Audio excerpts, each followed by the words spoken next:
Welcome back, Matrix members. During this journey, we have discussed how finding your unique way to serve the world is the best way to build a successful career. Most of us have a burning desire to start taking action. The number one question is, how can we find our purpose and then take steps to live a purpose-driven life? Today, our guest John Mendez will teach us 4 crucial steps to leading a purpose-driven life. Serial entrepreneur, realtor, podcast host, and social media expert, John Mendez is deeply passionate about helping other like minded individuals achieve a life of abundance through the power of the mind and social media. John Mendez empowers others to obtain financial freedom and build the lives they've always dreamed of living. Follow our show and bookmark our podcast so you don't miss out on our fantastic Matrix mentors. John Mendez, welcome to the Organic Matrix. Hey, I'm super excited to be here. I was looking forward to this conversation today, first one of the day. So you got me at top energy, so I'm excited to drop some nuggets. Awesome. What experience have you had in leading a purpose-driven life? Yeah, so like for me, the reason I came to that topic, the reason why that message resonates so much for me is because as someone who's creative and as an entrepreneur, usually someone who tends to lean more on the creative side. So I just so happen to be both. And so like even before I was ever into entrepreneurship, I always had shiny object syndrome. There's always so many different things I want to do and so many different things I want to try. And then once I got into entrepreneurship, I was, as I said, so the bio, I had someone on Fiverr write it for me. So it sounds really nice. But in all reality, nothing was really going my way. The podcast my numbers were going down. For the social media stuff, I was teaching classes. I've taught over 600 realtors on social media. So I was like, you know what, let me turn this into actual business and offer some content creation services. And then after my first client, I realized that I'm already creating content for myself. I don't want to do this for other people. So I had to scrap up that idea. And then my real estate leads, I was having real estate leads fall through the cracks. I wasn't following up with people that I should have been. And so everything was going down, and I still worked at a restaurant part-time. So for me, I was trying to do all these different things at the same time. And it's one of those things where the opportunity phone was ringing, but there were like several phones ringing at the same time. And it took me a lot of soul search, a lot of reflecting and looking within before I finally came to the realization that it's the podcast that I feel like I'm truly called to do, because that's who I feel the people that I serve in the podcast is who I'm truly feel that I'm called to serve. So as I said, it took me a lot of thinking, and ever since I started doubling down and focusing up, things started to go my way. But while I was trying to do everything and trying to build Rome and the Great Wall of China and the Leaning Tower of Pisa all at the same time, there was no progress really being made. And once I just focused on Rome, I started actually building some stuff up. And now I'm just doubling down and staying focused. Wow, I love that. That's so many. That's such great advice. I can totally relate to having the shiny object syndrome and then having multiple projects because it's as a entrepreneur and a creative in this new world of social media, there is so much opportunity. How were you able to hone in and find the path that you wanted to choose? How did you choose Rome? Because, well, at the point in time where everything was crumbling, so this around, it started honestly before things started crumbling. Around September of last year, I read this book called The Purpose Factor, which I highly recommend anyone reads. I think your audience would love it. And I read that book, and it gives a lot of unconventional advice, especially around the topic of passion, because we're always taught to follow your passion and you pursue your passion. So if you look up the dictionary definition of passion, it's a barely controllable emotion. So if you're going to follow a barely controllable emotion, it's pretty much you're gonna end up at a dead end some point in time, because you don't know where you're going. That emotion could come and go tomorrow. That's why a lot of marriages end up leading to divorce, because these relationships that we get into ourselves because we feel the passion and love. Once the passion dies out, there's no foundation that it was ever actually built on, right? So for me, once I read that book, it opened a lot of new perspectives that I never really viewed the world in. And that really helped me start thinking. And at that point, I realized, hey, maybe real estate isn't what I'm supposed to be focused on, which then birthed the idea of starting up the social media marketing agency. I was already teaching classes to realtors on social media. I had a knack for it. And so I was like, let me turn that into a business. And then after that first client that I taught, that I created content for, I was like, okay, this is really not what I want to do. And I was just sitting there in my bed editing the content. I was editing the reels for him. And I was just like, yeah, I don't want to do this. This is not me. And despite that, throughout the entire time, I was still dropping weekly episodes. And the beauty of procrastination that it gives you an opportunity to reflect. And a lot of people procrastinate when things get hard. A lot of people procrastinate when they're scared. A lot of people procrastinate when they know what they need to do but aren't unsure of how the outcome will be. So it's better not, try it at all than try and risk failing. But for me, I was procrastinating because I wasn't in alignment with what I thought I wanted. And I thought I wanted to be a top realtor. I thought I wanted to be a social media marketing agency owner. And what I really wanted to do is use my voice to help other people learn about, financial literacy and that abundance mindset. Because that's not what I had growing up. I grew up in the projects. We had 9 people in a 2 bedroom. Dad was absent. Mother had mental health issues, which is extremely hard to understand as a kid. So like me and my mom never connected growing up because it's like as a kid, it's like you never understand why. You know, you can't. It's hard to understand why someone does what they're doing when they're going through mental health issues, and as a kid. So it's like growing up, money was always tight. We had Section 8, and so for me, during that time period when I was still dropping weekly podcast episodes, I was like, my podcast numbers are actually dropping at that time. And I was like, man, at least I'm showing up. I'm doing the work. I wasn't showing up for real estate really, and I wasn't showing up for the social media stuff, but at least I was showing up for the podcast, although my numbers were going down. And then from there, I was like, well, I'm trying to expect, and someone told this to me, I was trying to expect full time results from part time effort. And so what I did was like, well, I started questioning what would it look like if I just doubled down, if I stopped focus on everything else and give the podcast the time, attention, and effort it really needed. And once I made that shift, doors started opening up left and right, and I just kind of been running with it since. I love that. So inspiring, and thank you for sharing that, your experience with how you came up. And I think that's like such a, you dropped so many golden nuggets. Like you dropped the mic when you said passion is a uncontrollable emotion, and to like have that be our leader could be a mistake. And like your analogy with marriages today, like that blew my mind. Oh, Oh, sorry, I was gonna say the other analogy I love to use is when I either use the marriage one or the building a house on the sand. And if you build a house on the sand, yeah, you're still on the beach, but as soon as high tide comes, the house is over, right? The house is coming crumbling down. So it's good for while it lasts, but you don't know when the time was up. So you follow that passion long enough, and it's inevitable that you'll end up at a crossroad or at a dead end, and then you'll just be kind of stuck because everything that you built on just kind of just disappeared on you. And people like to add their own sway of things, whether it's how they dress, whether it's how they present themselves, whether it's how they speak. One thing that people tend to do is put their own swing on their words. And when you actually look at the dictionary definition of some of these words that we're using, we're actually misusing a lot of the words. yeah, that's very true. Like when we use context clues instead of studying like the history of these words, words are spells. Like in my opinion, like that's why it's called spelling, because we can influence our outcome, our mind frame. We can even like influence what kind of hormones get released in our mind, what kind of neurotransmitters get stimulated with our language. And I would say like that. That's why it's so important. Like the way we speak to other people is like most likely the way we think in our heads, the way we speak to ourselves. That's something that I noticed too. Yeah, and one of the things that I noticed too is that I always say that words are everything and nothing at the same time because you could say something and not mean it. But then if I were to give you my word and then you actually go back on what I thought you were going to do, now you lost all my trust, all my respect, all my everything. So we assign meaning to the words, and it reminds me of this old adage of the story of this one farmer. And pretty much the farmer, he had a son and he had 2 horses.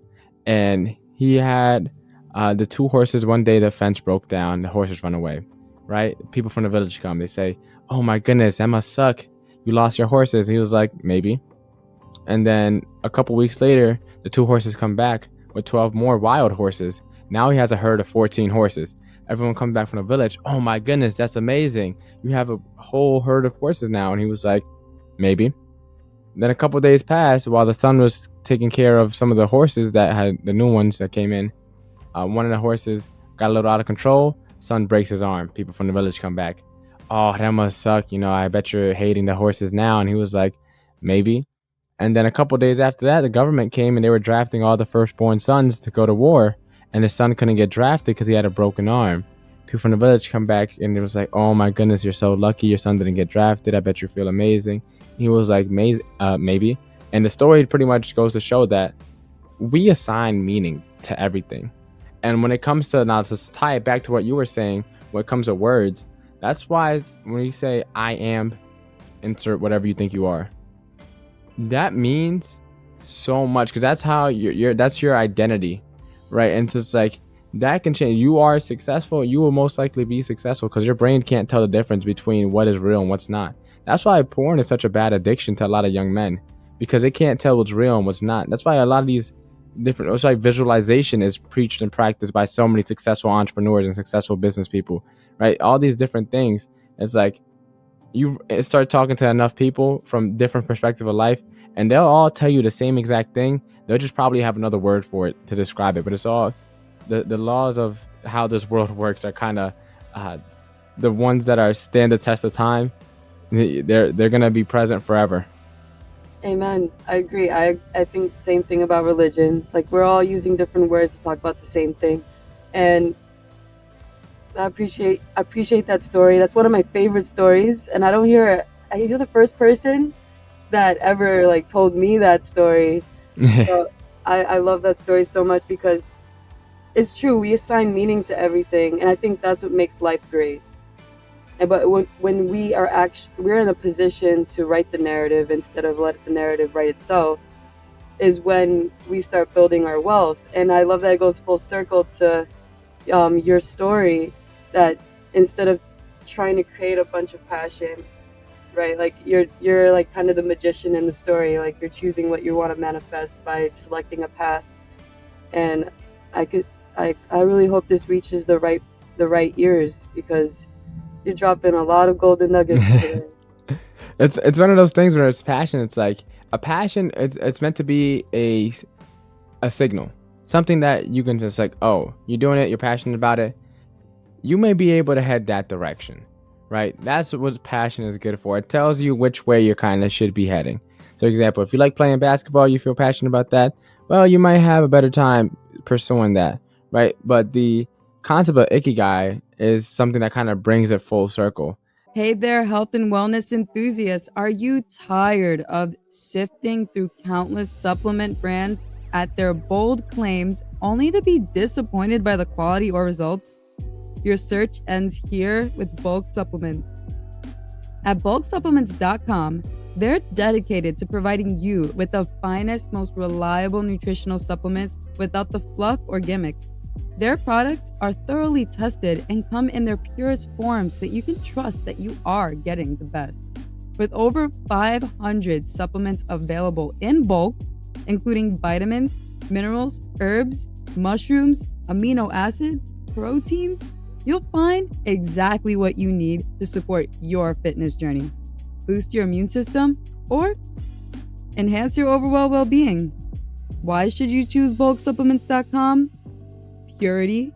They prioritize the highest quality ingredients without unnecessary additives. Affordability. Their bulk options make you get more value for your money. Convenience. Shop easily online and enjoy hassle-free shipping right to your doorstep. And variety. Explore their extensive selection to find the perfect supplements for your unique needs. Transform your health and wellness routine with the power of bulksupplements.com. Visit their website and use the promo code ORGANICMATRIX for a discount off your future purchases.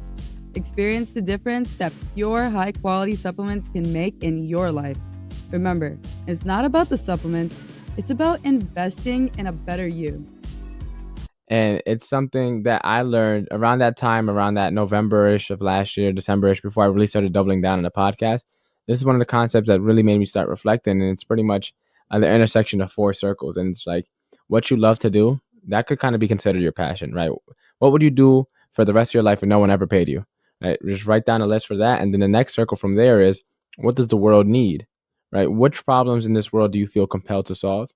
And then after you write down that list, what can you be rewarded for? A lot of times we feel fulfilled when we're helping other people, when you're doing volunteer work, when you're giving back to charities, when you're giving donations.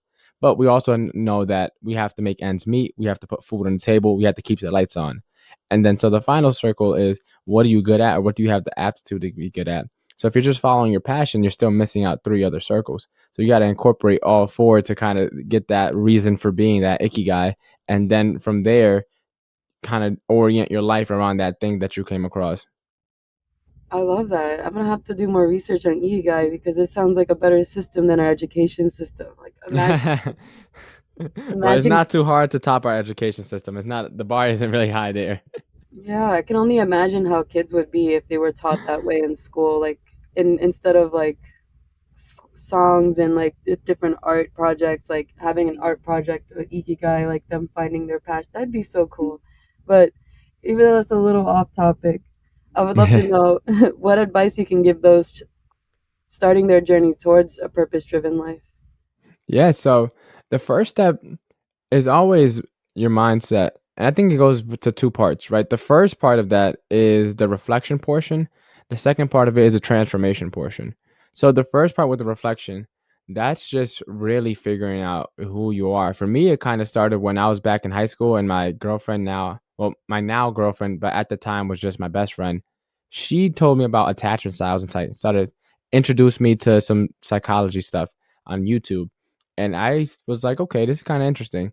And around that time, I started diving deeper into it and exploring myself, and started to figure out, why do I interact with people the way I do? What transpired in my life that led to me becoming the person that I was at that point in time? And I started really reflecting and started learning more about, as I said, different attachment styles. I started learning about different personality types. Like, people always talk about alpha males and beta males and things like that. I didn't know this until I started doing research, but there's actually 6 personality types. It's alpha, beta, delta, sigma, theta, and gamma are the 6 types. And so most people only talk about alpha and beta. So it's like, when you start researching personality styles and things like that, and you start reflecting on, because once you know the information, then you can recognize patterns. And people are extremely good at pattern recognition. That's one thing that humans are amazing at. And so, like, once I learned about this stuff, I became aware of it. I started just pattern recognizing. It's like, hey, that's very this to me. And I started calling out all the stuff that I was doing. And so once I got through there, I had an opportunity where I was about to go away to college. And for me, college that I was going to, most people that I was growing up with in high school weren't going to. So I had an opportunity to turn over a fresh leaf, essentially. And I was like, I have all this information now about personality style. I was spending a lot of time reflecting and learning about myself. And I was like, which beliefs, which identity do I want to bring into college? Not saying I was going to go in two-faced or going as this brand new John, but it's like, there's certain thoughts and some limiting beliefs that are holding you back. And if they are no longer serving you, and they don't serve the person that you are trying to become, then you have to drop a lot of these things. And I had a lot of tucked in, like, little protection coping mechanisms. Like, for example, I was always very, very cold hearted. I would never put my any skin in the game, because I was always prepared if someone were to try to leave me, or someone were, and that stemmed from my childhood, from being isolated. So it's like, I was like, that thought that I created in childhood out of protection was really out of fear, because I was scared to get hurt. I was scared to lose people. So I was like, okay, if I never put any skin in the game, then it doesn't really hurt me if someone leaves, right? And so different things like that, and just calling out the stuff in your life that doesn't serve you no longer, and then deciding, like, hey, as I begin this transformation process, which is part 2, what do I need to burn off, like the phoenix, so that I can raise from the ashes and turn to something beautiful, right? Amen. I want to ask you a question. I know a lot of people probably heard your story and like probably identify with it 100% because we all have experience with creating defense mechanism and these like limiting beliefs in attempts to protect ourselves from getting hurt again. What what made you want to address those things head on? I know a lot of my friends, they'll identify these behaviors that Hmm. stem out of fear, but they don't understand why they should work on it. They just think, "Oh, this is me." Why should we Yeah. why should we That push past that? that is an amazing question. I hate hearing it. It's so cringy when I hear, "Oh, that's just how I am." No, that's just how you choose to be. We have a choice in everything. Even if you have a gun pointed to your head, the choice is die or maybe die, but it's still a choice nevertheless, right? It's we have a choice, and the moment we revoke that choice, the moment we let go of that choice, is the moment we lose all power and control of our life. That is the moment we become someone else's slave. That's the moment we give up the pen to author our lives to someone else to have them write it for us. The moment we give up our choice, that's the moment we lose everything in this world. And so for me, it started, I think it stemmed from, I was always very wise for my age. School came very easy to me. I was very book smart, but I don't think my wisdom started really kicking in. And it stemmed from my childhood, as I said, not having a set role model to look after. I had a very open mind, and I was just looking at all the best traits from people and then trying to implement some of those. And then I would take all the bad traits and leave them out. So I kind of became like this melting pot of different perspectives and from different peoples of all over. And that kind of started to cultivate as I grew up, and it started to really showcase it's the fruits of my labor. I started to showcase a little bit in middle school. There's this things called like Socratic seminars or philosophical chairs. That's what you call it. And we would have a debate, and it would be like, what's the best snack, pizza or ice cream or something, right? Something silly. And I would occasionally go on the side that had less people, even if I disagreed with, just so I could put myself in other shoes and get that different perspective. And then as I went into high school, that really started to manifest, and it's like I just became curious, but what makes people think like or tick, like what makes people think and act the way that they do. And then once my best friend, now girlfriend, told me about the attachment styles, I started looking internally, and I still had that same curiosity. And then, as I said, I started learning about that stuff and where it stemmed from. And for me, I was so my personality style at that time was attachment style at the time was a avoidant dismissive. So I was like, well, there's pretty much four. It's like secure, avoidant dismissive, there's like anxious ambivalent, and there's like another one that I forget. It's been a while since I really looked into this stuff. And so I want to be more secure. I want to experience life. I don't want to be playing with just my toe in the water. I want to dive in the pool. I want to dive off a deep end. And you can't fully experience life and fully be in the moment if you're so reserved. So like that was my reasoning for trying to dive deeper into why I was the person that I was. And then from there, as I said, with that new opportunity going away, I was like, do I still want to be that person to all these people that have never met me before, don't have any prior knowledge on anything about my life? So it's like, do I still want to be known as that person that just cuts people off for no reason and just cuts people off for little things? And honestly, I didn't, because that person no longer was serving me at that time. And now that I started learning about myself and reflecting and doing some work internally, I was just like, let me just start bettering me. And it was more so to develop emotionally as well. I was very book smart. I was very, very wise. I had so many different intelligences. I was athletic. I played in different forms, but emotionally, I was so immature because I just bottled up my emotions entirely. I didn't let them develop at all. And I was like, I want to be a more well-rounded human being. And so that was kind of my reasoning. And so maybe someone that is trying to figure out, oh, that's just the way I am, and doesn't want to work on themselves, but should work on themselves. And I don't want to say should because it comes off kind of judgmental, but I think w- a human that stops is essentially dead, right? Even if you're still breathing.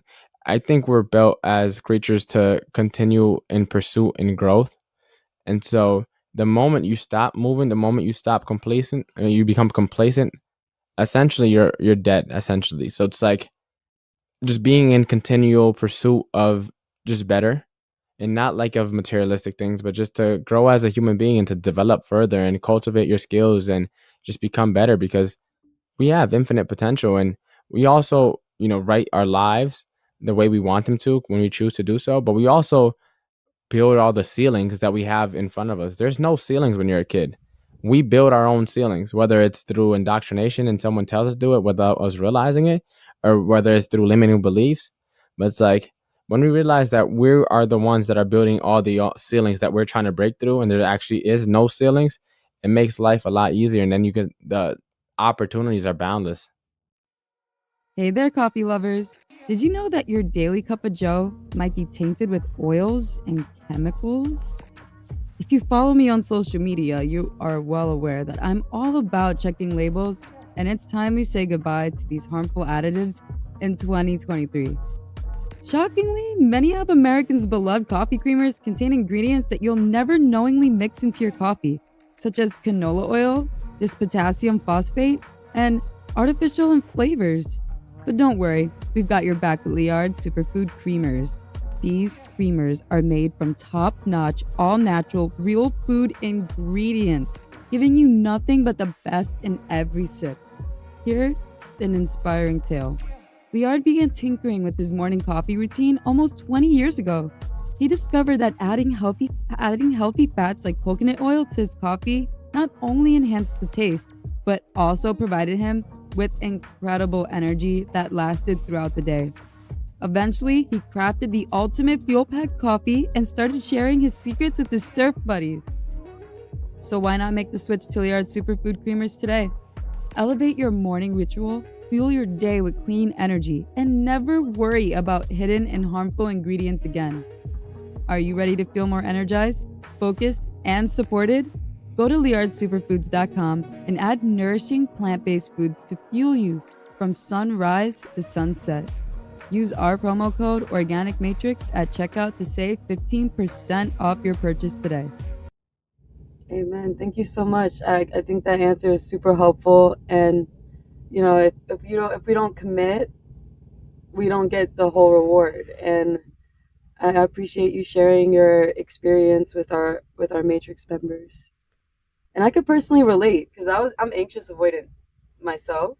And like the reason why I wanted to change is because I realized that, like, how am I going to have long lasting friendships and relationships if every time I feel an emotion, I run away? Like, I would feel strong feeling and then be like, oh my God, why do I feel so strong? Like, I'll get scared of my own feelings. And then I realized that, like, that translated in the physical realm is like me being afraid of my own shadow. Like, what makes being human so amazing? Well, the spectrum of emotions that we feel. And then, I recently learned the power of like actually feeling through your feelings and not trying to avoid them. And that does make life more colorful. So I would say, like, yeah, why do we want to put some skin in the game? Because it adds more spectrum to life. It like trying to work through ancients avoidant, even though it's obviously like not a fun process, right? It's never a fun process because once there's two types of people, right? There's the people who are ignorant, and that just means that they just don't know, right? They don't have they're not aware. And then there's people who are willfully blind. So that once you become aware of the information and the patterns, you could choose not to see it and not to look at it. That doesn't mean that it's gonna go away. It's still there. You're just not looking at it intentionally. So it's like once I started learning more about that stuff, it was like, well, now I started recognizing the patterns that I was doing. And I was like, damn, I'm still doing this. I know it now, but I'm still doing it. So it's like before you don't know what you don't know, but then once you actually start learning about this stuff, now you got to call yourself out constantly because it's like I'm doing it again, and then it's like another process. So it becomes even harder. But if you can persevere through that, you can become so much more whole. Like life starts to gain more color when you put some skin in the game. And I personally feel that better to risk being hurt and losing everything than to play life in the middle, because I think personally I'm okay with taking full responsibility for everything that happens, whether I become the world's greatest success, which I'm aspiring to be, or whether I become the world's biggest failure, right? Whatever ends up happening. But I'd rather do that and have full responsibility than play life in the middle. I'm tired of playing life in the middle. I'm tired of playing black and white. I say I want to play with some color on now. I want to play with with the full spectrum, with what life fully has to offer. Oh, it's so beautiful. That's inspiring. It really is. It really pays off at the end of the day. What impact has a purpose-driven life had on your success as a podcaster now that you've chosen your path? Yeah, so for a little bit of a timeline, right? As I said earlier, around November, December is when I found out about the Ikigai concept, and I've really started doing some more internal work and thinking about like, hey, what do I need to do? There were several times throughout last year I would just look at myself and like, yo, what am I doing? And because everything wasn't going how I originally planned. And so once I started doubling down and really started becoming more purposeful and intentional with what I had, December ended up being my best month of 2022. I said August was my previous best month, and then September, October, November went down month after month, each month. And so then December was like almost double of what August, I think it was actually over double what August was. And then January, I spoke at Podfest Expo in Orlando. I became top 5% globally. This past couple days ago, Wednesday, I was Wednesday was yesterday from the time recording. So just yesterday, literally, the 10X Stage Agency, Grant Cardone's company, they had a national speak off. There was over 27,000 speakers and that applied originally, and it got narrowed down to 4. And I was one of the virtual judges for that speak off. I'm landing a lot of bigger guests. One of the guests that I have scheduled for April has like over like 1.4 million followers. So it's like once I started becoming more purposeful, doors started opening up in ways that I never seen before. And my podcast has been growing month after month, and we're just headed in the right direction. I got a virtual summit coming. I got so many things along the way. The 100th episode is going to be in May. So once I started doubling up and getting focused and being more purposeful in my life, all my blessings kind of got funneled into what I was doing before, because my bandwidth was spread so thin. I get a little blessing here and there, but the blessing was so tiny because my bandwidth was so small. But then once I really doubled down, it's like all the blessings that were originally getting spread out are now all funneling into this one thing, and it's just starting to multiply and amplify. Oh, that's beautiful. Congratulations. That's amazing. Thank you.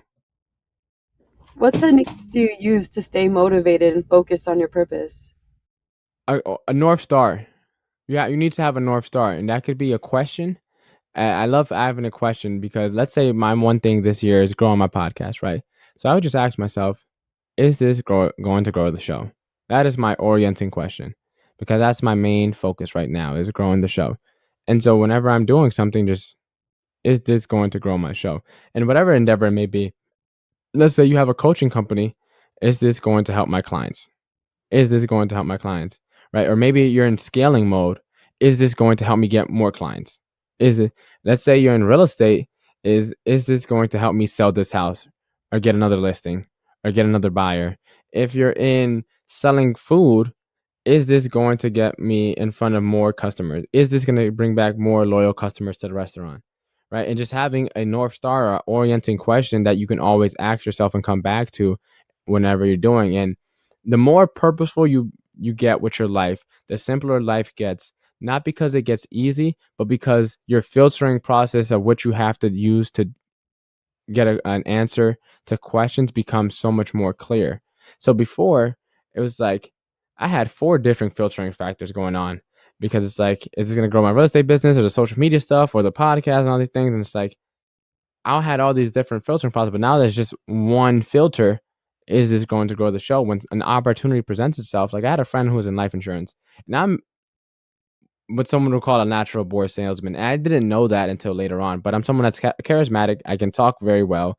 I can talk a lot. I'm very energetic. I could smile at someone and really maintain a good conversation. So I have the skills for sales. So I could be good at skills. That's why I was in real estate.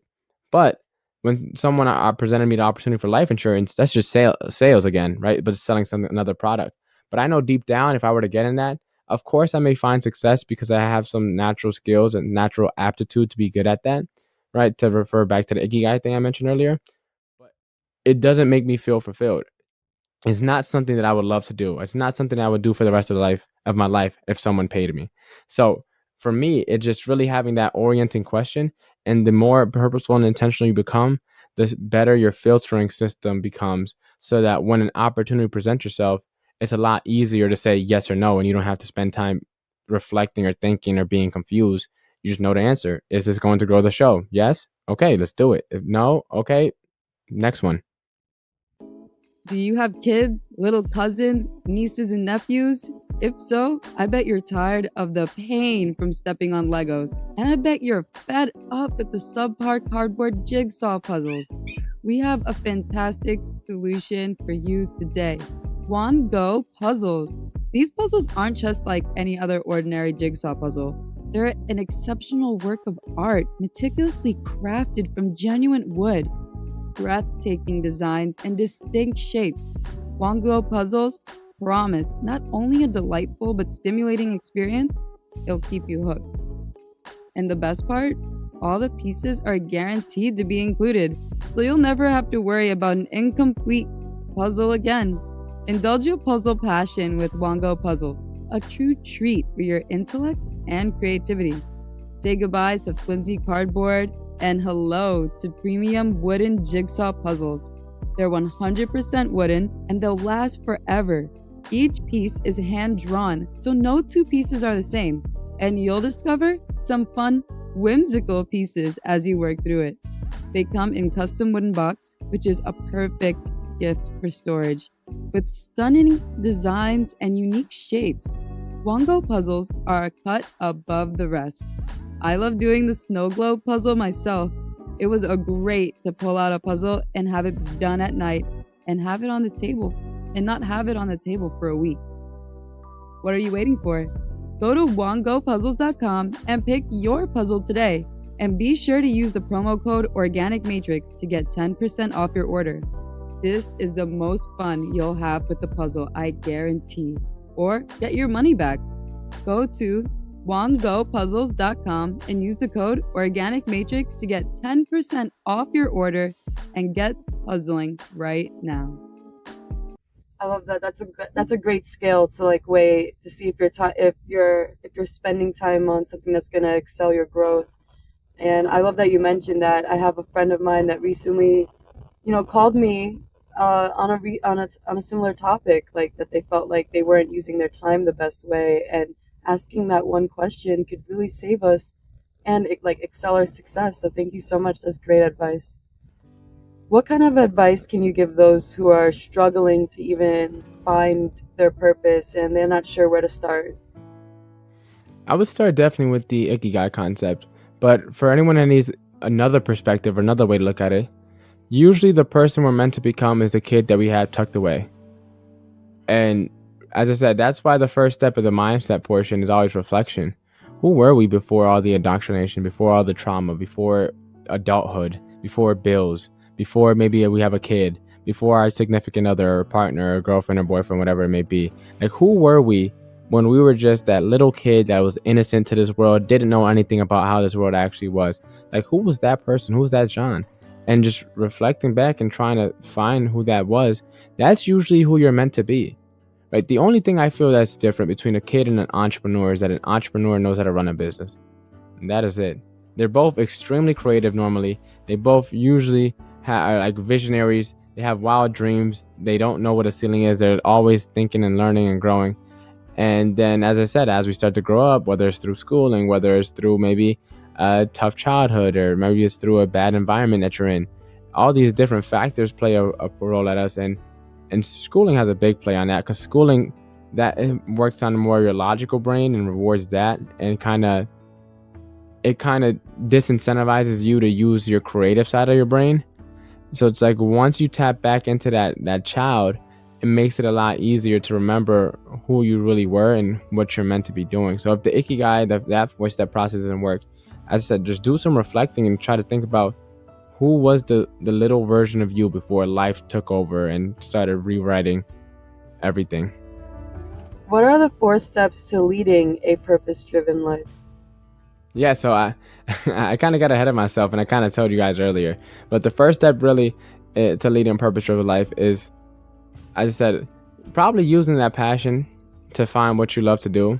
Start reflecting, start listing out all the things you genuinely enjoy doing. Like, things that when you do these things, time is no longer a factor. You don't remember how fast time flew. Time becomes a thing that doesn't exist when you're in that space, that zone of genius that you're in. That one of the things that I always love was during football games. Although the football game is 15-minute quarters, so it's about an hour, the game with all the timeouts and everything probably took like maybe 2.5 hours. But like during that time period that it was game time, I don't remember a thing. Like, you would ask me, hey John, what happened in the first quarter? I don't remember what happened. I was in the present. Things that you could just be in the moment in and just be fully present in, those are some things that usually have a start. Like for me, I spoke at Podfest in Orlando back last month, and that was the first time I had like an actual like real speaking gig. And from the moment the mic was handed to me to the moment I gave the mic back, my mind was blank. I don't remember a single thing. If I hadn't recorded a video and you told me I spoke that day, I would have been like, I did that. Like that's how much my mind blanked, because I was so present in that moment. So that would be a start, right? The step 2 would then be, what do you feel compelled to solve? And sometimes it's usually the thing that annoy you the most. So if someone's not doing the dishes, and it's like, well, maybe start there, right? And like something annoys you, there's usually a reason behind it.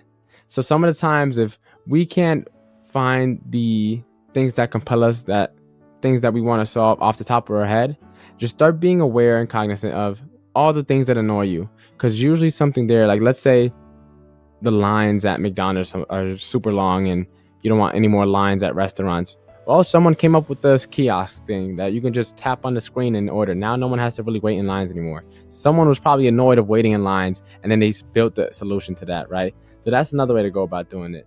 Then what can you be rewarded for? There's a saying that, right, money is just a token of appreciation. So the more money you have, the more tokens you pretty much have. And so it's like, what do people need? And there's a quote, it's like, you solve rich people problems, you can charge rich people prices. And so it's like, first figuring out who you feel are called to help, and then from there charging what you're worth, because you're worth something. Your time, your skills, your expertise is not worth free. Of course, you may leverage that to get something else, because money is just a bartering tool. So don't get too fixated on the money, right? It may be you teach or you help someone for free, but then they connect you with so and so that could coach you for free for 6 months. So it's like, money is just a bartering tool, but it's not the only bartering tool.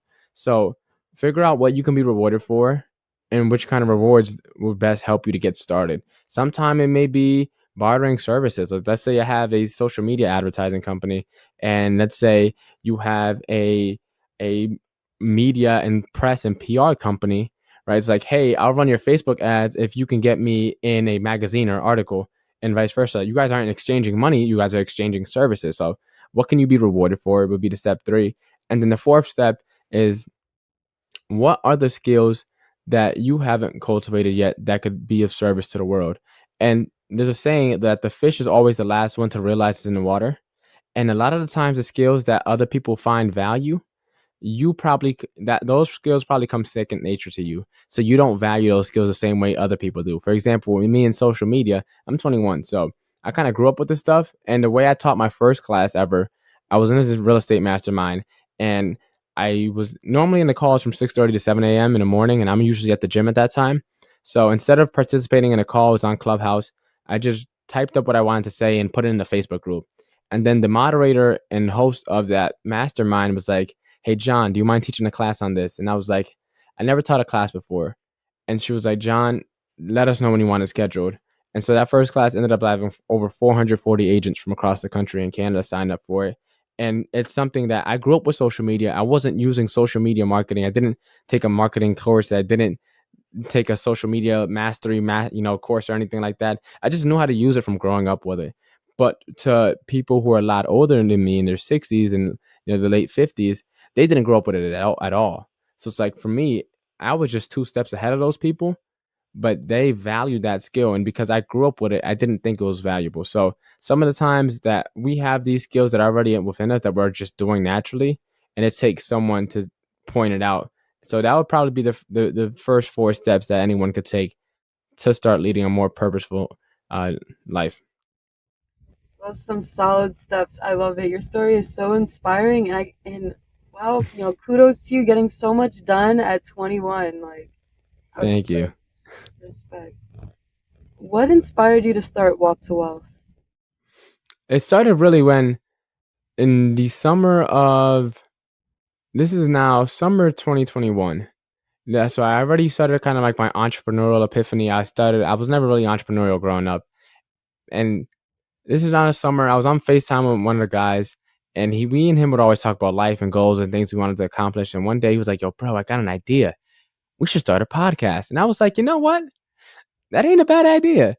long story short, at that time I had already dropped out of college to pursue real estate and pursue my real estate license.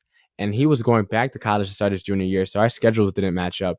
So this is around my 20th birthday when I got licensed in real estate. So I ended up procrastinating because I got a little busy. I was working in close to like 70 hours at that time too. So the podcast kind of became a afterthought, but I knew I still wanted to start it. And after about 4 months ish of procrastinating, I finally came up with the name Walk to Wealth. And the whole meaning behind the name is for the 99% of us that aren't overnight sensations, it's a long walk to wealth. And some may walk faster than others, but what good is sprinting to the finish line if you pass out when you cross it? So that's pretty much how the podcast came together. I knew I didn't want to wait to become successful, quote unquote, before I started giving back. I wanted something where I could give back in real time while I'm still on the journey, while I'm still in the beginner phases before the ship takes off to sail. That way I can inspire more people my age to say like, hey, I grew up where you grew up. I went to school with you guys. I went to school during the pandemic as well. Like I experienced everything that you guys are going through, and I'm still trying to figure it out and make a way. And if you guys want to join the movement, we're still at the dock. So come set sail with us, and hopefully that inspires more people because I'm still within arm's reach. And that's why I started a podcast. That's why I kept going despite podcasting being like a labor of love. And it wasn't until I started doubling down that it started to finally open up doors. And now it's like I can get this message to on a much broader scale the more and more it continues to grow. And so now that's just lighting a fire in me to just keep it going, just keep putting my all into it and just keep on improving and growing. Heck yeah, man. It's such a privilege to get to interview you. Your story is so inspiring. I love what you're doing. Like, God bless it tenfold. Thank you. Thank you. You're welcome. Where can our Matrix members find you if they want to follow your journey? Yeah, so definitely. First of all, thank you for the opportunity. I enjoyed this conversation. You asked a lot of good questions, and I don't always get to talk about the attachment styles and stuff like that. So most of the time, it's like entrepreneurship and mindset stuff. But the attachment styles and the psychology that played a big role in my journey. So I appreciate this conversation. If anyone took away anything from this conversation and found it valuable, check me out at walk2wealth.com. That's www.walk2wealth.com. Walk2wealth.com. That's where you can find the podcast. All my social media websites and links are on that website as well. So you go there, you can check out the show, or you can go there and check out the social media as well. And now I have 3 final rapid fire questions for you. Let's go. What is your personal mantra? The duty of the enlightened is to enlighten the unenlightened. It's beautiful. Do you believe in the power of manifestation? Of course. What is one thing you tried that you'll never do again? Oh, good question. You got me stumped. One thing that I would never do again is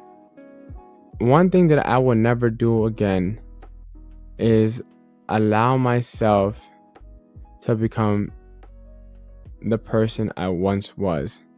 And not saying that I was a bad person, but as I started to grow into this entrepreneurship phase in my life that I'm in now, that old John isn't serving the John that I'm trying to become.